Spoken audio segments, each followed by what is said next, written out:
pessoal, beleza? Estamos aqui de volta para o nosso terceiro e último bloco dessa primeira aula aí da reta final para o CNU ou para o concurso da Caixa Econômica Federal, né? Ambos aí do nível intermediário, né? Nível médio, bloco 8 do CNU e nível intermediário para a Caixa Econômica Federal. Lembrando aí que nós estávamos falando no último bloco sobre derivação. E eu falei com vocês que nesse bloco aqui agora nós veríamos outro processo que é muito importante para a sua prova, outro processo de formação de palavras que é muito importante e que cai bastante junto com a derivação, que é a composição. E o que a gente vai comentar aqui? Na derivação, a gente viu que eu tenho palavras primitivas, às quais eu acrescento afixos, né, na maioria das vezes, mas a gente viu que tem a derivação deverbal, que ela perde ali morfema e vogal temática, e tem a derivação imprópria, que tem lá suas peculiaridades. Mas normalmente uma palavra derivada é aquela em que uma palavra primitiva é acrescida de afixos. No caso da composição, não. Lembra quando a gente viu lá no primeiro bloco a diferença de palavra primitiva e palavra composta? Então, essa que é a ideia aqui agora. Uma palavra composta é uma palavra que tem mais de um radical. Então, agora eu vou juntar no mínimo, né, duas palavras e por meio de dois processos aí que a gente vai ver dentro da própria composição. Beleza? Então, vem comigo aí, vamos lá entender como é que isso aqui funciona. Olha só, a composição, então, como eu já falei, ela faz parte, a formação das palavras a partir da composição se dá por meio da junção de palavras ou de radicais, né? Então, é a junção de palavras, não é mais um acréscimo de afixos, é a junção de palavras ou de radicais, tá? São dois processos, pessoal. O primeiro é o processo de justaposição. Então, justapor é aproximar, né, uma coisa da outra. Então, justapor, os elementos da composição não sofrem alteração fonética ou gráfica. Nesse processo de justaposição, pessoal, como eu só estou juntando, aproximando uma palavra da outra ou aproximando um radical do outro, a ideia é que eles realmente mantenham aí a sua escrita, né, ou a sua pronúncia sem que se perca nenhum fonema e sem que se perca nenhum grafema, nenhuma letra. Essa que é a ideia. Então eles mantêm aí, eles se mantêm isdos aqui, ó, rodapé, né? Eu peguei o vocábulo roda, peguei o vocábulo pé e estou formando a palavra rodapé. Vejam que a palavra roda é uma palavra, a palavra pé é outra palavra. Eu juntei essas duas palavras e estou formando uma terceira palavra. Não é isso? Então, olha, vejam aqui que rodapé não houve perda, não houve alteração fonética ou gráfica, né? Problema nenhum. Ou seja, juntei dois elementos por meio da justaposição, tá? Que pode ser com hífen ou sem hífen, pessoal, não tem problema nenhum. A ideia da justaposição é justamente juntar palavras ou radicais sem que os elementos sofram alteração fonética ou gráfica. Então, em guarda-roupa também guarda uma palavra, roupa outra palavra, e a junção dessas duas palavras dá origem a uma terceira palavra que eu chamo de guarda-roupa. Girassol também juntei duas palavras que dão origem à terceira chamada girassol. 10 mais 8, juntei duas palavras que dão origem a uma terceira, que é 18. Bem me quer, pessoal. Aqui eu estou juntando três palavras, né? Porque eu tenho aqui um pronome oblíquo átono também, problema nenhum, tá? Então, estou juntando essas palavras aqui que dão origem a uma quarta palavra, né? Então, bem me quer, uma planta, não é isso? Uma flor. Passatempo também, vou juntar duas palavras e formar outra palavra. Paraquedas, juntando aqui a preposição para com a substantivo quedas e formando outra palavra, que é paraquedas. E bem-te-vi, mesma ideia. Estou juntando essas três palavras aqui e estou formando o nome do pássaro bem-te-vi. Então, esse é o processo de composição por justaposição. Composição por justaposição é o acréscimo, né? A junção aí de duas ou mais palavras, né? Ou dois ou mais radicais formando uma terceira, uma quarta palavra, enfim, sem que nenhuma delas sofra alteração fonética ou gráfica. Essa aqui é a ideia. Diogo, qual é o segundo processo de formação de palavras por composição? O segundo processo, pessoal, é o processo de aglutinação. Na aglutinação, também, eu vou ter a junção de palavras ou radicais, porque a composição se presta a isso, né?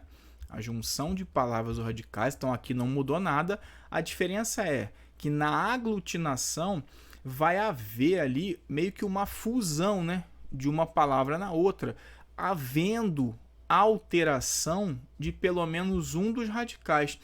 Então, pelo menos um dos radicais, pessoal, vai sofrer uma alteração gráfica e fonética. Tudo bem? Nesse processo aqui. Então, processo de composição por aglutinação, nesse processo vai haver a alteração de pelo menos um dos radicais. Então, olha só. Juntei a palavra água, juntei a palavra ardente, formei aguardente. Percebam que eu não falo água ardente, né? Então, houve alteração aqui em pelo menos um dos radicais. Plano mais alto, formei planalto. Eu não falo plano alto, falo planalto. Então, houve também aqui alteração de pelo menos um dos radicais. Em boa hora, eu deu origem a embora. Então, embora, houve boa alteração aqui, né? Dos radicais boa e hora, na verdade, né? Houve alteração aí. Perna longa, estou formando pernilongo. Opa, pernilongo, né? Que em alguns lugares eu sei que chama muriçoca, ou se não for a mesma coisa, pernilongo e muriçoca, deixa um comentário aí e me ensina, tá? Porque eu acho que é a mesma coisa, enfim. Tá? Então, perna longa e pernilongo, né? Então, aglutinação. Vejam que houve perda, houve alteração, né, de pelo menos um dos radicais. Boca aberta, boquiaberto, olha aí, alteração nos radicais. Pedra mais óleo, petróleo, alteração de pelo menos um dos radicais. Alvo negro, alvo mais negro, alvinegro, né? Vinho mais acre, vinagre. Então vejam que aqui nós formamos uma terceira ou uma quarta palavra aí a partir de outras, mas nesse caso da aglutinação há alteração de pelo menos um dos radicais. Então, pelo menos um dos radicais sofre uma alteração gráfica e fonética, tá bom? Beleza, pessoal? Esses dois aqui vocês têm que saber para a prova, tá? Esses dois processos, a derivação e a composição, são os processos que mais caem em prova, os processos de formação de palavras que mais caem em prova. Então, vocês precisam entender bem esses dois.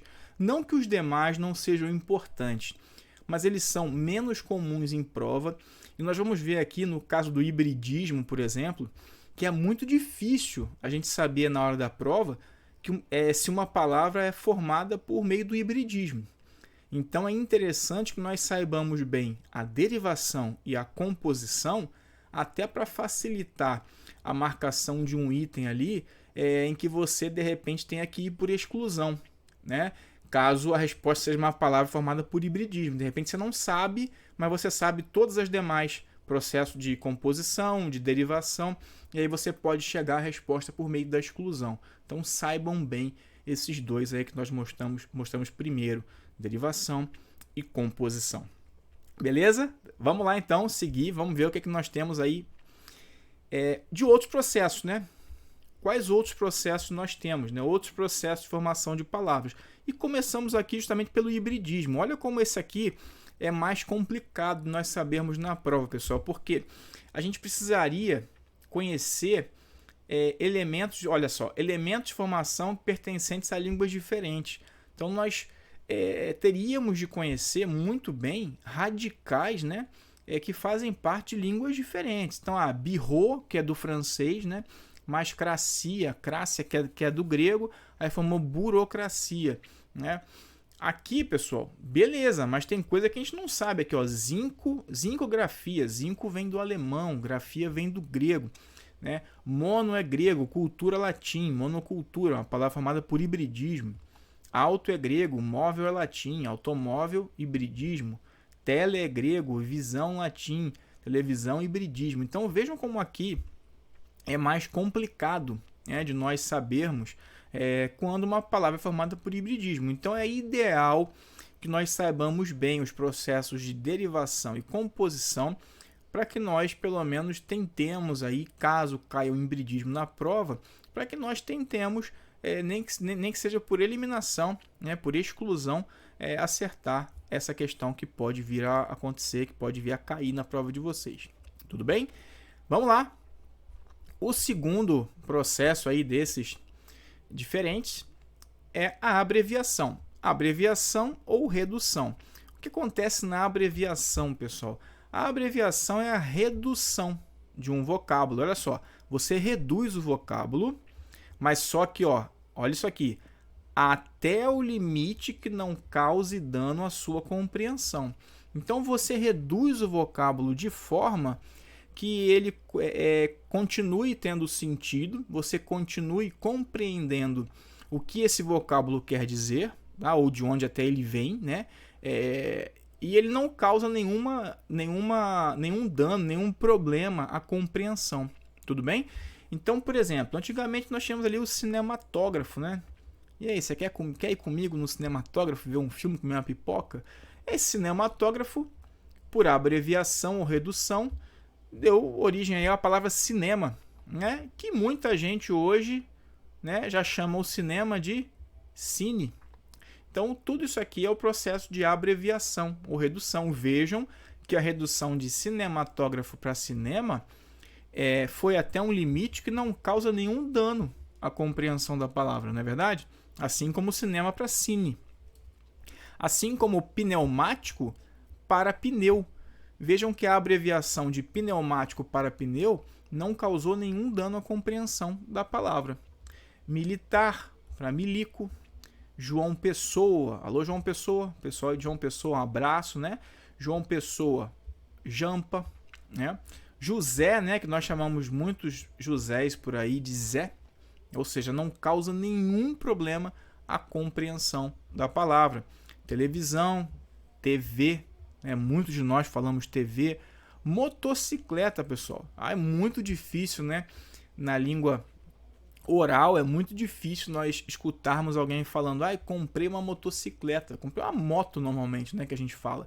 Então vejam que aqui houve uma abreviação, uma redução, e realmente esse vocábulo não perdeu nada de sua compreensão, não houve qualquer dano à compreensão desse vocábulo, do vocábulo moto, assim como quilogramas, né? Quilograma aqui, nenhum de nós, eu acho, a maioria de nós não chega no mercado, por exemplo, e pede 1 quilograma de farinha.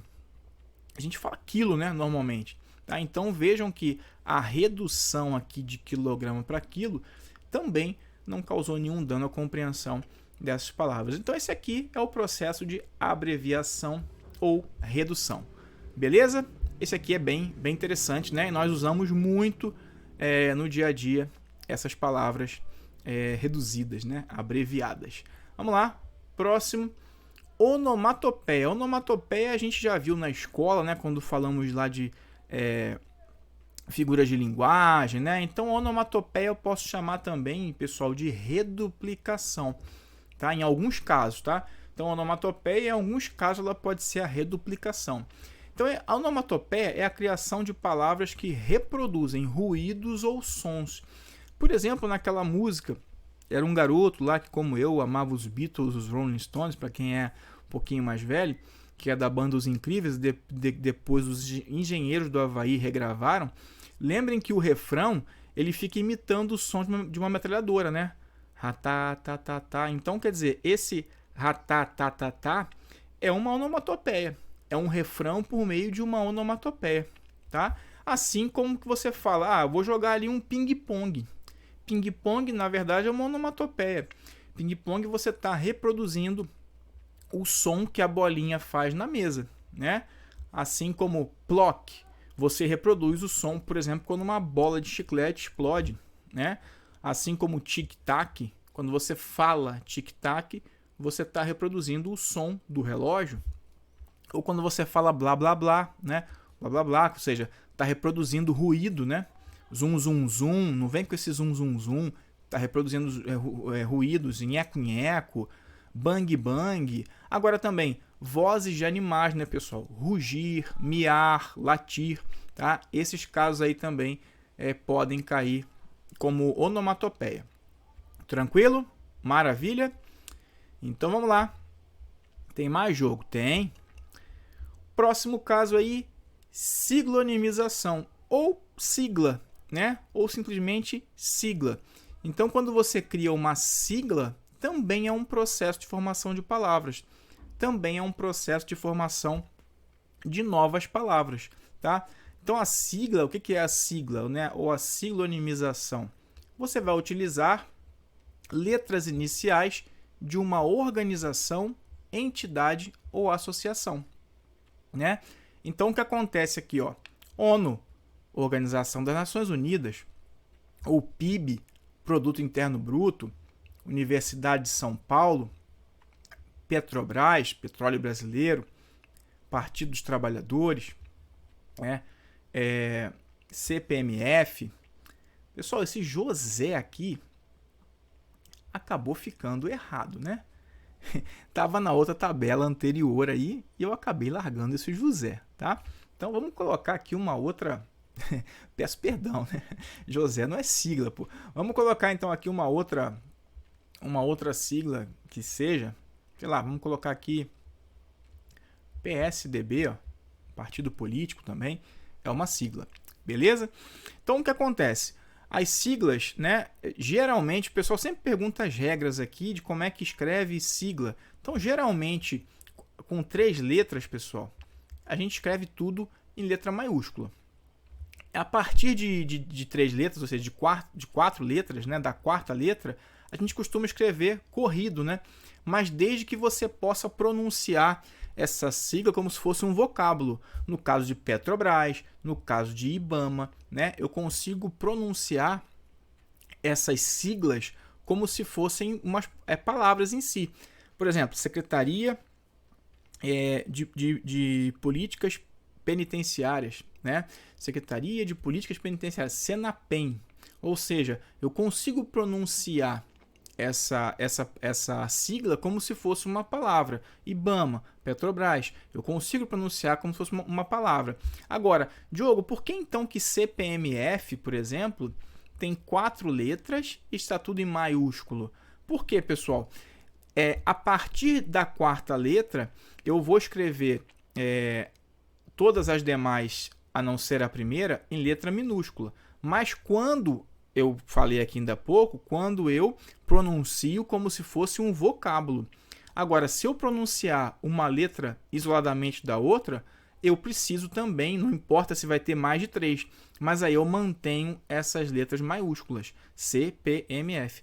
Vejam que eu pronuncio uma letra isolada da outra. Então, a despeito de ter 4 letras, eu continuo pronunciando uma após a outra. E existem casos aí também, como o caso do CNPq, né, em que pode aparecer até uma letra minúscula, tá? Mas eu pronuncio CNPq, letras isoladas também, mas a sigla do CNPq é com o Q minúsculo, beleza? Diogo, é a sigla do José. Esquece o José, tá? Foi um ato falho meu aí, beleza? Tranquilo? Então esse é o processo de siglonimização, que é mais um processo de formação de palavras. E, pessoal, nós temos aqui nós temos aqui o último processo, né, desses diferentões aí, que é o processo de combinação. Esse aqui eu nunca vi cair em prova, tá? Mas pode aparecer, que é o processo da combinação de palavras, ou amálgama, né? Ou palavra valise, ou seja, pode cair com um desses 3 nomes aí.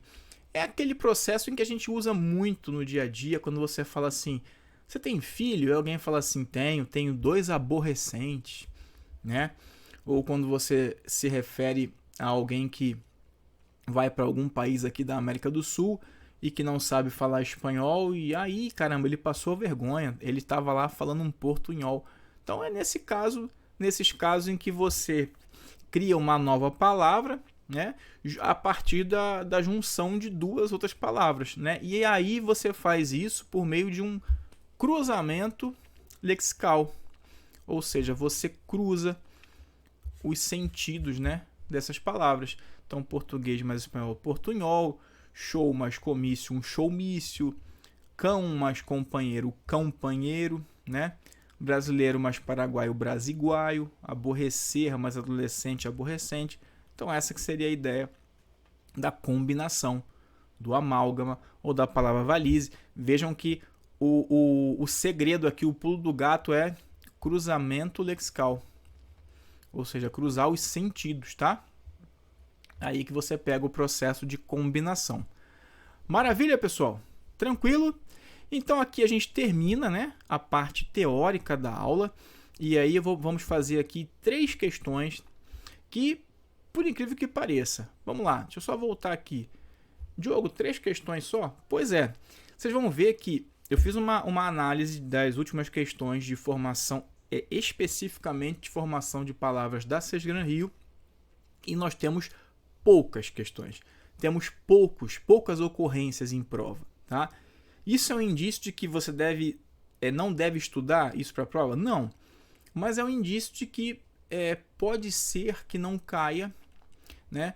Ou que de repente ali numa reta final, numa leitura que você faça na última semana antes da prova, caso tenha pouco tempo, talvez tenha outros assuntos, né, para os quais você tenha que demandar mais atenção que não esse, tá? Seria essa a ideia, porque realmente nós temos pouquíssimas questões da Sesgran Rio sobre formação de palavras, mas pode aparecer, pode, tá dentro do edital, beleza? Então vamos lá, o que eu trouxe para vocês aqui, ó? Uma questão da ANP 2016 fala assim para gente: algumas palavras são formadas pelo acréscimo de prefixos ou de sufixos. Olha o processo de derivação aí caindo.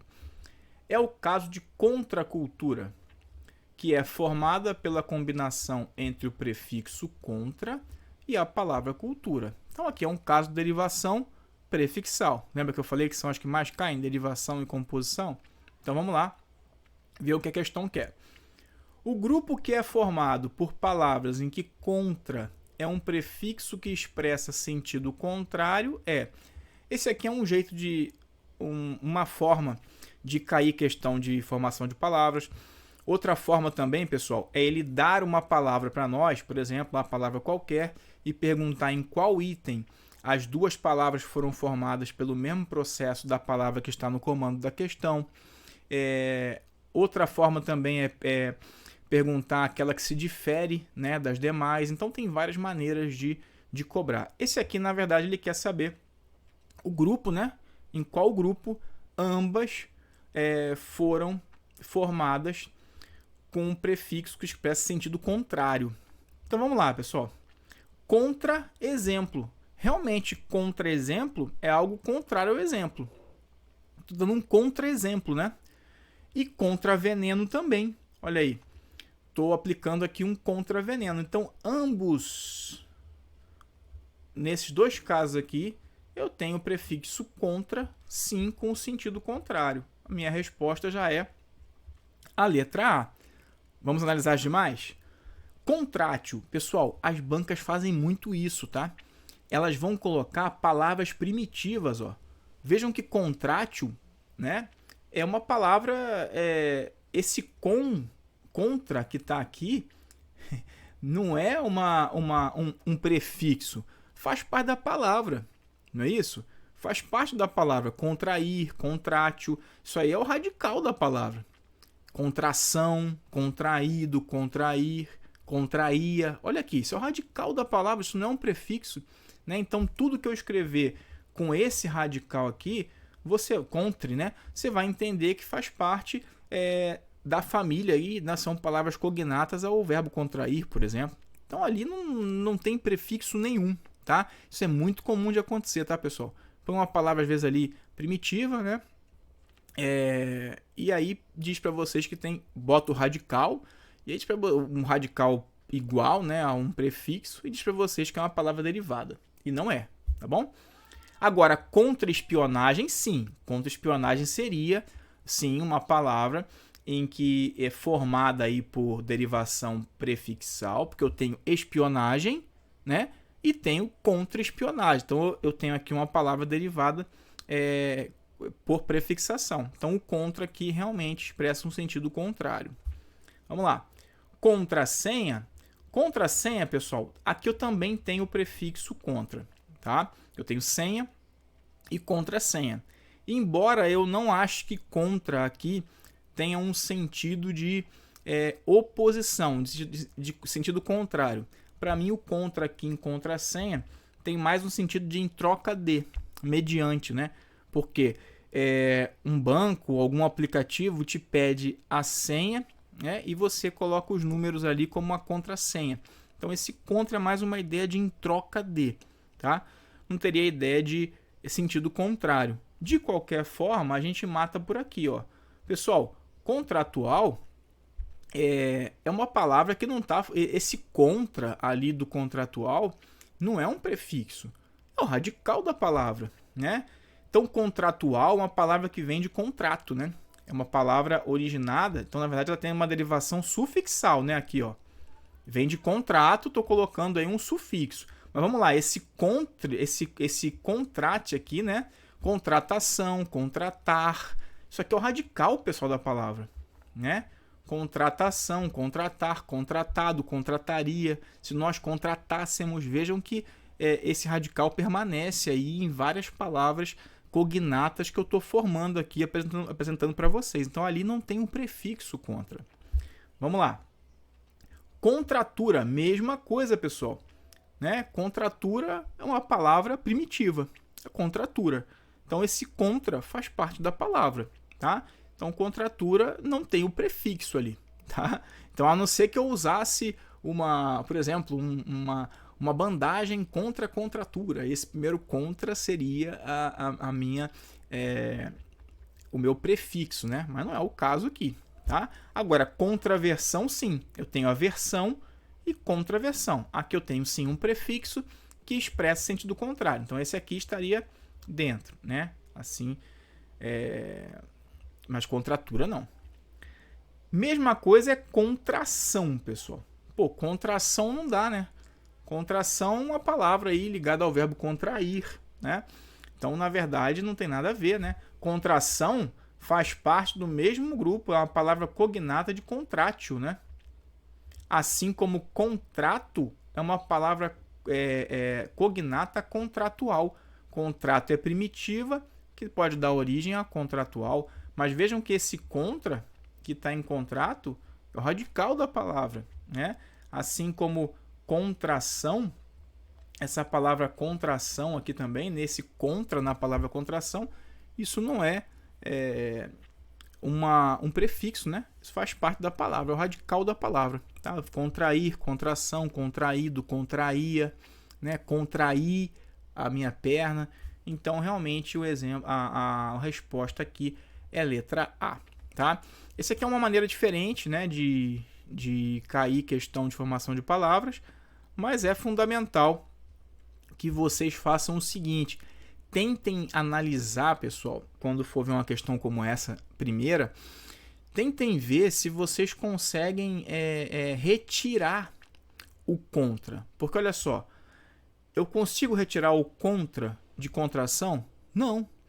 Vai ficar são. Não faz sentido, né? Eu consigo retirar o contra de contrato? Não, vai ficar tô, né? A palavra tô. Eu consigo tirar contra de contratual? Não, vai ficar tual. Então vejam que se fosse prefixo, eu conseguiria retirar da palavra, porque se uma palavra tem prefixo, olha aqui a lógica. Se uma palavra tem prefixo, ela é uma palavra derivada.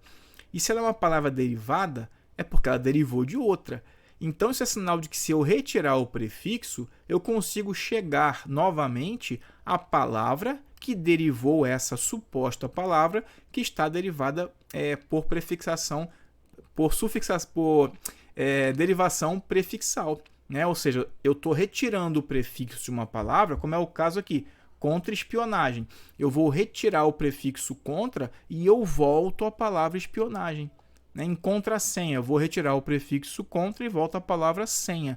Agora, em contrátil, eu vou retirar o prefixo contra e fico com til? Não dá. Então, realmente, essa é a forma de vocês analisarem.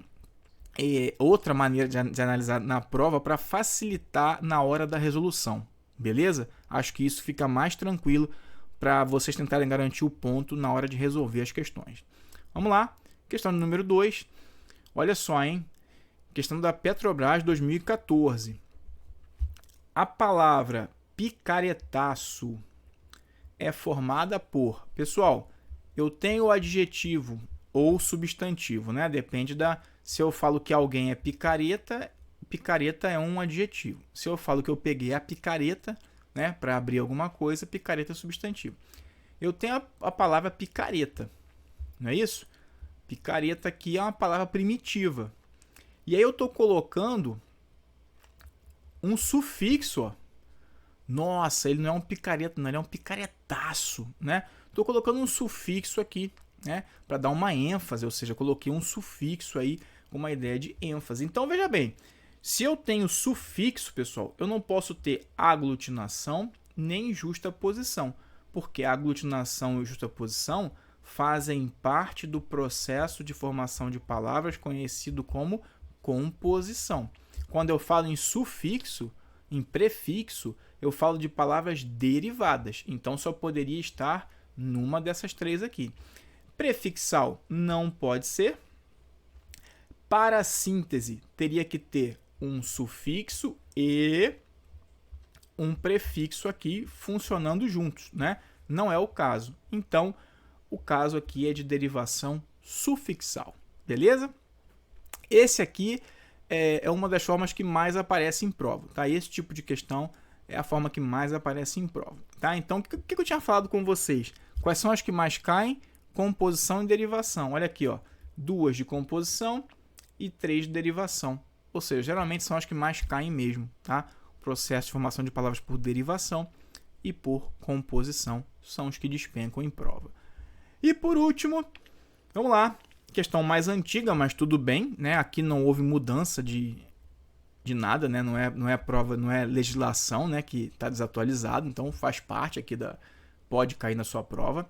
Eu botei o trecho do texto aqui, tá, pessoal? Porque olha só, era um texto falando sobre a visita, era uma prova da Petrobras, na verdade era uma prova do IBGE, aqui. Só esqueci de trocar Petrobras. E era um texto que dizia, era um texto sobre um recenseador, né, que visitava a casa das pessoas e ele conta, né, a história de uma visita que fez, tá? Então, ele tem essa passagem aqui, ó. Consegui preencher todo o questionário sem problemas e quando estava no fim das perguntas, ele, ou seja, o morador, o entrevistado, olhou para mim e disse: "Tô com a gengiba coçando tanto, acho que vou ter que mandar o doutor arrancar tudo que é dente meu também." Vejam que as aspas foram empregadas aqui com aquele sentido de marcar uma variação nas palavras, né? Antigamente a gente lia como erro, né? Mas na verdade aqui é uma variação, né? O personagem fala gengiba, fala arrancar, então a gente marca essas variações que fogem ao padrão normativo da língua, a gente marca com aspas. Tá. Aí ela responde assim, o recenseador: "Eu contra-argumentei que era melhor ele tratar os dentes e não arrancar nada. O fato é que ficamos horas gengibando e falando sobre gengibas." Ou seja, gengibando aqui é uma brincadeira, né? Uma brincadeira no sentido de dizer que ficamos horas falando sobre gengiva, ficamos horas rindo, né? Porque gengivar, na verdade, é o que? Rir, né? Ou seja, mostrar as gengivas. Então, ela diz aqui que ficou gengivando, ficou gengibando, né? Ou seja, mostrando as gengibas, como ele disse aqui, e falando sobre essas gengibas. Então, vamos lá. O fato é que ficamos horas gengibando. Sobre o termo destacado, é correto afirmar que se trata de um. Então, vamos lá, pessoal. A palavra primitiva seria gengiba, tá? Que, na verdade, ele queria falar gengiva, né? Mas tudo bem, a palavra que ele quis dizer é gengiba. A palavra primitiva que ele falou é gengiba. Aí, o que aconteceu? A gente colocou aqui um sufixo, NDO, que é o sufixo que indica o que, pessoal? O gerúndio, né? NDO é gerúndio. E gerúndio é o que, pessoal? Gerúndio é verbo. Né? Um verbo que indica ali uma ação contínua. Não é isso? Então, olha só. Ela fala que é correto afirmar que se trata de um substantivo? Não. Adjetivo? Não. Aí, beleza. É verbo. Né? Agora, é verbo formado a partir de um adjetivo, de um substantivo ou verbo conjugado no presente. Não, o verbo não é conjugado. O verbo está numa forma nominal. Forma nominal gerúndio. Então, ele não está conjugado. Então, vamos lá, pessoal. Gengiba seria substantivo, né? Gengiva é um substantivo. Então, gengiba é substantivo. Então, é um verbo formado a partir de um substantivo. Essa que é a ideia. Beleza? Essa é outra maneira bem interessante também de cair questões de formação de palavras na prova de vocês. Tranquilão? Então é isso, né? Aqui então estão minhas redes sociais. Qualquer dúvida vocês podem me chamar, falar comigo aí à vontade. Eu agradeço a quem assistiu até agora, né? Espero que vocês tenham aprendido bastante, espero que tenham preenchido lacunas sobre esse assunto. É um assunto que não costuma cair em prova, mas quando cai, muita gente tem uma dificuldadezinha porque quase não vê, quase não estuda. Né? Então, eu acho que para uma reta final, nós falamos até bastante coisa e eu espero que tenha sido válido para você. E se você gostou, deixa aí nos comentários, é sempre bom saber que você gostou. E se você chegou até aqui e não gostou, achou que foi muito ruim e não acrescentou nada, também pode deixar aí a sua crítica, a sua sugestão, que eu estou sempre aberto a ambas, tudo bem? É isso aí então, pessoal, um abraço, aguardem aí a próxima aula que já vai ser de classes de palavras, aí vai ser uma aula bem grande, com bastante bloco e é uma aula que vai ser muito, mas muito importante para vocês nessa reta final, beleza? Isso aí, um abraço, tudo de bom, até a próxima, tchau, tchau!